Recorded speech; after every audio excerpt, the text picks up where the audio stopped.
Have you been trying to write lately, but it feels like distractions are adding and adding and adding and adding up? Let's dump those distractions with a few tips and tricks. Howdy hey folks, it's Wednesday Word Time. How do we tune out all the other noise around us when it's writing time? We're going to focus on 3 key elements of building a distraction-free writing space. Environment management, the getting started mindset, and getting into flow state as you write and then finish your draft. Our first big bit's going to be environment management. If you were doing a lot of writing during the pandemic days, you probably experienced a lot of distractions as you tried to find some kind of space to go do the writing piece. Well, a lot of those same principles have carried over into today's work. And environment management can include both working from a home, working from an office, working from a coffee shop, and that's the first bit, location.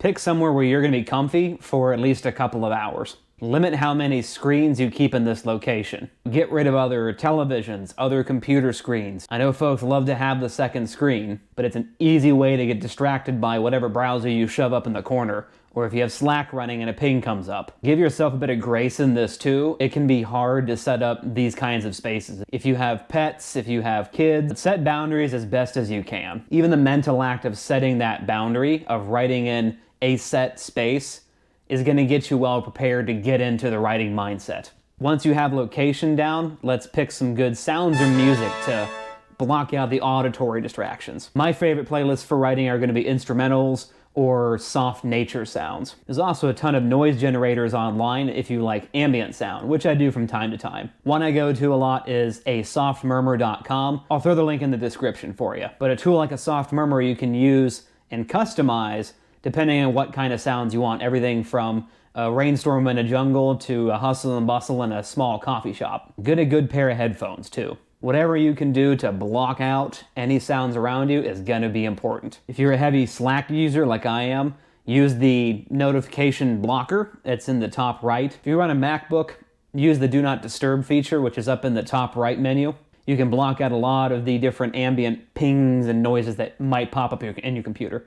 With sounds and music out of the way, we also need to cover the visual side. You might be guilty of running 100 tabs in Google Chrome or Firefox. And while you might call that productivity, that's going to trash your writing productivity. So grab that document and pull it out into its own window. If you're pulling out some research, it's okay to run a couple other tabs in that window, but minimization is going to be important here. You need to give yourself the visual component of having the writing piece and only the writing piece in front of you. Once we've successfully managed our environment, we've got to get ourselves started on the writing mindset. This mindset is what will eventually transition into flow state, where you can write really uninterrupted for an extended period of time. But we gotta get your brain right to make sure we're heading in the right direction. So the first thing I'll do is I'll take a few deep breaths. Oftentimes we're anticipating frustration because of the writing process, and that anxiety clouds our mind. So a few deep calming breaths are gonna push that anxiety out and give us a clear mindset to get going. With that, we're working to overcome what we'll call writing inertia. It's that anticipatory fear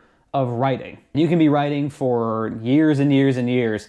You're still going to experience some measure of this. Everybody does. So to get past that inertia, we've got to kickstart momentum. And as momentum builds, we're able to push out distractions much more effectively. The method I use to kickstart my momentum, I'm going to call the trailer method. It's like a trailer for a movie. You see it, you get enough pieces to get interested, and then you want to go see the actual movie. This trailer method is a way to buy commitment from your own brain to get to the work of writing. So with the trailer method, we're going to work on our draft for about 5 minutes, and we're going to spend those 5 minutes anywhere in the piece. If I've been doing good research, I usually start by pulling in a few pieces of research and writing the context around them. So this will be building out somewhere in the body of the piece. But no matter what, just keep writing for about 5 minutes. Because you already started working on it, you're naturally going to want to continue. It's almost like muscle memory. So if you're through 5 minutes and you're just breezing right along, go for it. Keep on writing. If you still feel stuck, do another round of calming breaths and give yourself another 5 minutes. If you're still stuck after that, walk away for about 30 to 60 minutes. And I do mean an actual physical walk. The act of walking is going to help clear out some of those cobwebs, and you'll come back to the piece refreshed. Now that we're chugging along, we want to keep that momentum going. So let's talk a bit about maintaining flow state while you're writing. For our purposes, flow state's going to be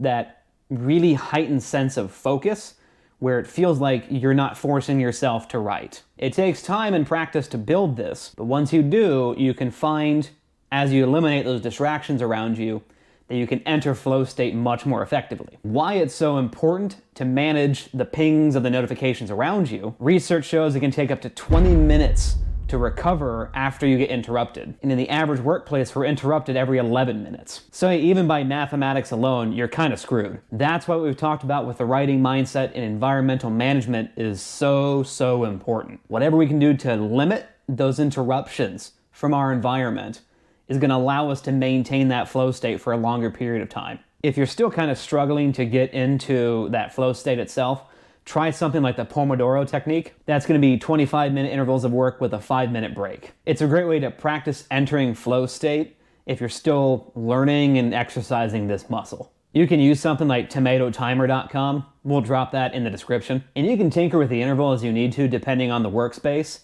but remember to stick with it no matter what you pick. Some of this is going to be on you to manage. Don't touch your phone, don't go tab flipping, don't hop into Slack just to see what's going on. You need to maintain the discipline to withhold following the dopamine rush of picking up on notifications. Full screen your document if you're having a tough time pushing out the visual element. And if you're really struggling with it, there are tools like Freedom that will block all this stuff for you. So when you exit flow state, make sure you're giving yourself time to rest and then come back into it by repeating the same environmental management and writing mindset process. The rest doesn't have to be long. It could be just a couple of minutes, 5 or 10, especially on a really tight deadline. But flow state's gonna get grouchy if you try to force it. At the end of the day, as you've managed your environment, you've built the writing mindset, and you've cultivated your flow state, you still might get distracted. Don't beat yourself up too hard about it. Honestly, the odds are kind of stacked against you. We've built all these tools and processes and workplaces